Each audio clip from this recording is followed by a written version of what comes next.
Hello नमस्कार दोस्तों।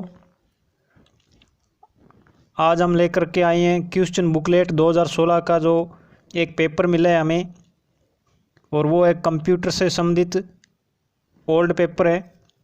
इसके अंदर 30 क्वेश्चन हैं और 70 मार्क्स के हैं। तो पहले हम 1 से 15 तक क्वेश्चन हल करेंगे। उसके बाद नेक्स्ट वीडियो के अंदर 15 से 30 क्वेश्चन है, जो यानी 16 से 30 से जो 15 क्वेश्चन उनको हल करेंगे। चैनल को सब्सक्राइब और वीडियो को लाइक ज़रूर करें। चलिए बात करते हैं क्वेश्चन।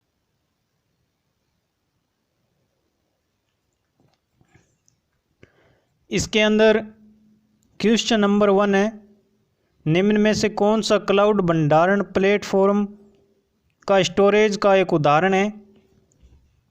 इसमें ऑप्शन है Google drive, Microsoft one drive, drop box, उपरोक्त सभी। तो इसका आंसर है जो उपरोक्त सभी हो जाएगा, क्योंकि ये तीनों Google drive, Microsoft one drive और ड्रॉप बॉक्स तीनों है जो क्लाउड भंडारण के एग्जाम्पल है। नेक्स्ट बात करते हैं क्वेश्चन नंबर 2, स्पेस यानी खालिस्तान चित्र एनिमेशन में विभिन्न टेक्स्ट स्टाइल को जोड़कर एक यूजर इंटरेक्टिव वेब पेज में बदलने के लिए प्रयोग किया जाता है। चित्र और एनिमेशन विभिन्न टेक्स्ट स्टाइल को जोड़कर एक यूजर इंटरेक्टिव वेब पेज किस टाइप से बना। 1 नंबर ऑप्शन है HTML, 2 नंबर जावा, 3 नंबर HTTP और 4 नंबर नन ऑफ दीज। तो इसका आंसर हो जाएगा HTML। अब बात करते हैं HTML क्या है। HTML का पूरा नाम होता है hyper text markup language. HTML एक कंप्यूटर भाषा है जिसका इस्तेमाल वेबसाइट बनाने के लिए किया जाता है, और उसमें रंग रूप देने के लिए CSS का उपयोग किया जाता है। CSS का पूरा नाम होता है कैस्केडिंग स्टाइल शीट। और उसके बाद में दे रखा है Java applet, B option. Java applet क्या है? जावा एप्लेट एक जावा प्रोग्राम होता है जो कि वेब ब्राउज़र में रन होता है। जब भी कोई एप्लेट क्रिएट होती है तो ये है जो एक 5 स्टेट से होकर के, यानी 5 सिचुएशन से होकर के गुजरता है। इसे जावा एप्लेट कहते हैं। नेक्स्ट ऑप्शन है इसमें HTTP। HTTP का पूरा नाम होता है हाइपर टेक्स्ट ट्रांसफर, जिसका उपयोग वेब पर डेटा ट्रांसफ़र करने के लिए किया जाता है। यह इंटरनेट प्रोटोकॉल सूट का हिस्सा है और वेब पेज डेटा ट्रांसमिट करने के लिए इस्तेमाल की जाने वाली कमांड और सेवाओं को परिभाषित करता है, जिसे हम HTTP कहते हैं। एक नेक्स्ट इसका एग्जांपल हम ले सकते हैं इस टाइप से, जैसे कि https://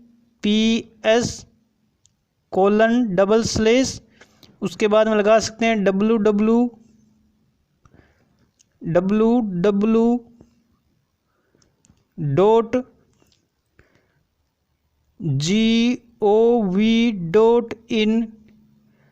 ये जो वेब पेज पर एड्रेस ट्रांसफ़र करने के लिए जो HTTP का यूज़ किया जाता है।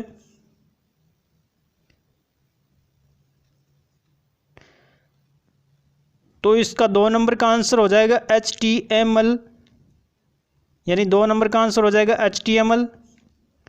क्वेश्चन नंबर 3 की बात करते हैं। 3 के अंदर दे रखा है निम्न में से कौन सा अन्य 3 के समान नहीं है। तो इसका जो आंसर है मेक एड्रेस, हार्डवेयर एड्रेस, भौतिक यानी फिजिकल एड्रेस और IP एड्रेस, ये 4 ऑप्शन दे रखे हैं। तो इसका आंसर हो जाएगा IP एड्रेस। मैक एड्रेस क्या होता है इसके बारे में पता करते हैं।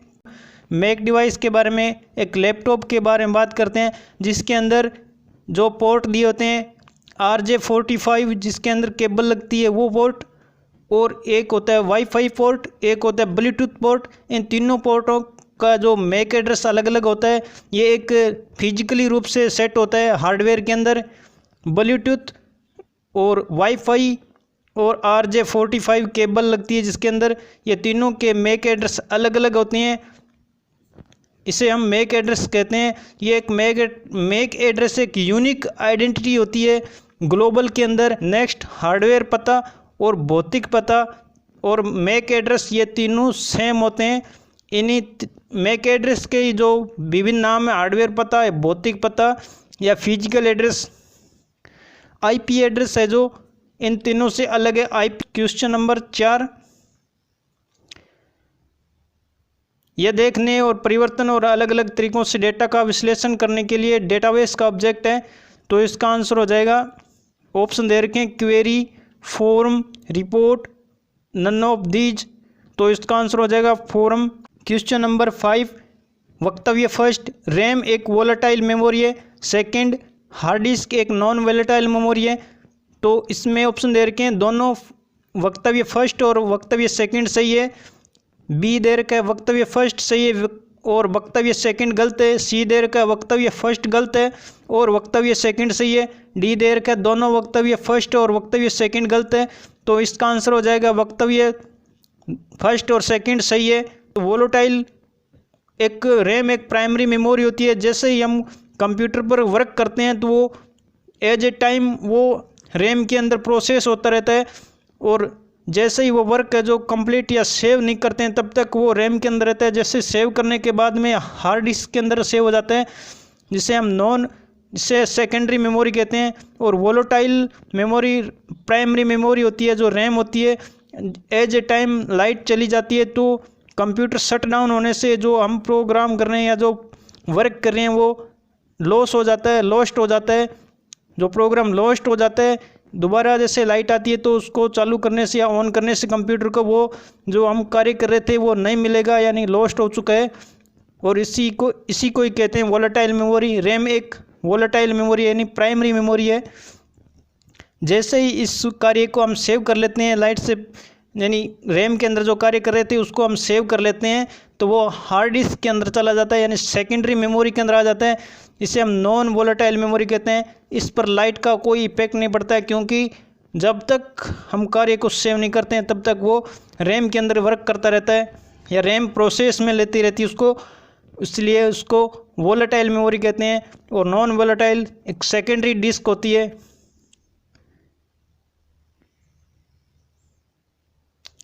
नेक्स्ट क्वेश्चन नंबर 6, निम्नलिखित में से कौन सी सबसे कम दायरे वाली वायरलेस संचार तकनीक है।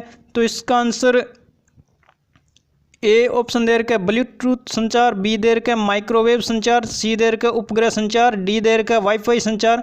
तो इसका आंसर हो जाएगा सबसे कम क्षमता वाली या कम दायरे वाली जो संचार तकनीक है वो ब्लूटूथ है। इसका आंसर हो जाएगा ब्लूटूथ संचार। नेक्स्ट बात करते हैं क्वेश्चन नंबर 7, पोर्ट्रेट और लैंडस्केप क्या है। पोर्ट्रेट और लैंडस्केप के बारे में इसके जो आंसर दे रखे हैं, ए आंसर होगा पृष्ठ ओरिएंटेशन, इसका आंसर हो जाएगा। बी ऑप्शन दे रखा है कागज का आकार, सी दे रखा है पेज लेआउट, डी दे रखा है यानी ऑल ऑफ अबव ऊपर वाले सभी। तो इसका आंसर है जो पृष्ठ ओरिएंटेशन हो जाएगा, यानी पेज ओरिएंटेशन हो जाएगा।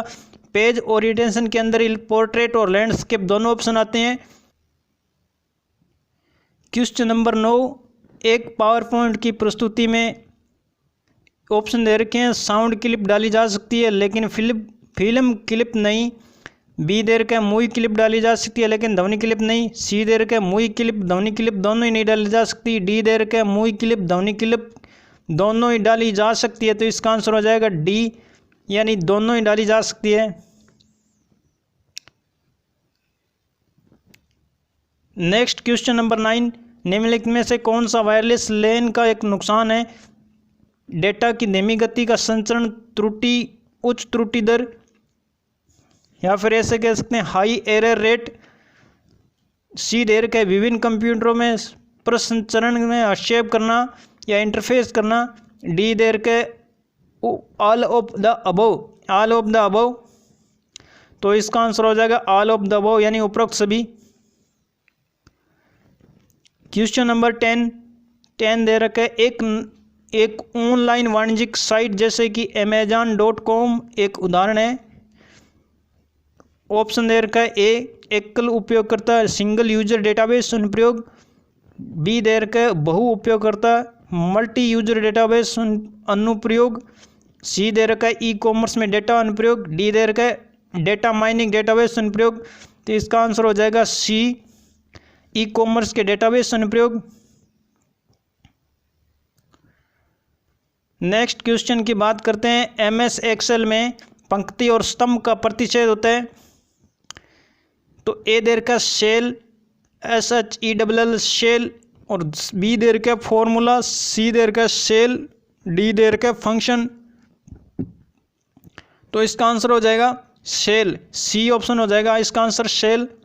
सेल है जो एक पंक्ति और स्तंभ यानी रो और कॉलम का एक बॉक्स होता है या आयताकार फॉर्मेट होता है, उसको हम सेल बोलते हैं। उसके अंदर डेटा डालते हैं, यानी इस टाइप का एक